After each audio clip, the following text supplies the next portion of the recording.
In March 2016, India hosted its first ever World Sufi Forum. During the event, India's Prime Minister Narendra Modi praised Sufism as Islam's greatest gift, and suggested that the faith was an alternative to more political extremist interpretations of the religion, akin to groups like the Islamic State. So, what exactly is Sufism? Well, Sufism is not a branch of Islam, like Sunni or Shia, nor is it a sect or denomination. Rather, Sufism is the spiritual and mystical philosophy of Islam. It's focused on a direct connection to God by foregoing material goods and relationships.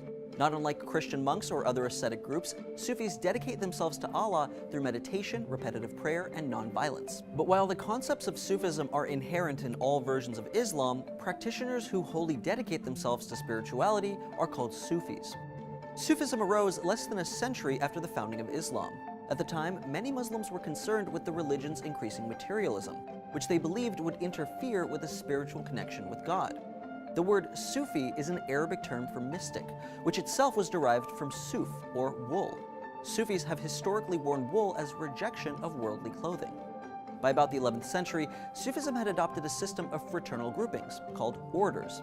In these spiritual schools, leaders taught their followers the principles and rituals of Sufism, which included writing books and poems and reciting hymns. In fact, the 13th century is known as the Golden Age of Sufism, as the greatest mystical Islamic art and literature is believed to have derived from this period. By the 16th century, Sufism was deeply ingrained in both Sunni and Shia Islam, and had spread throughout Persia, India, and Central Asia. The most well-known symbol of Sufism is the whirling dervishes, a Sufi order that originated in 14th century Turkey.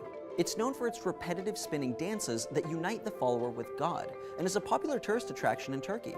Today, Sufis can still be found all around the world. But according to the Pew Research Center, the belief system is most common in sub-Saharan Africa, where about 35% of Muslims in the region are said to belong to a Sufi order.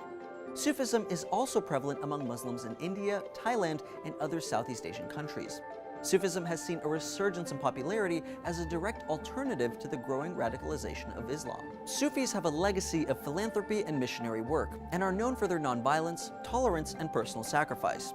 During the Sufi Forum in India, Prime Minister Modi said, "At a time when the dark shadow of violence is becoming longer, you are the nur, or the light of hope." Modi reportedly hopes to make India the center of what he calls the world Sufi movement, or the large-scale effort to use Sufism as a cure for jihadist extremism.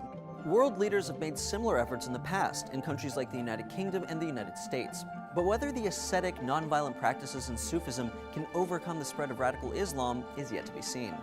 But even though Sufism has influenced both Sunni and Shia Islam, there is a huge rift between these two Islamic sects.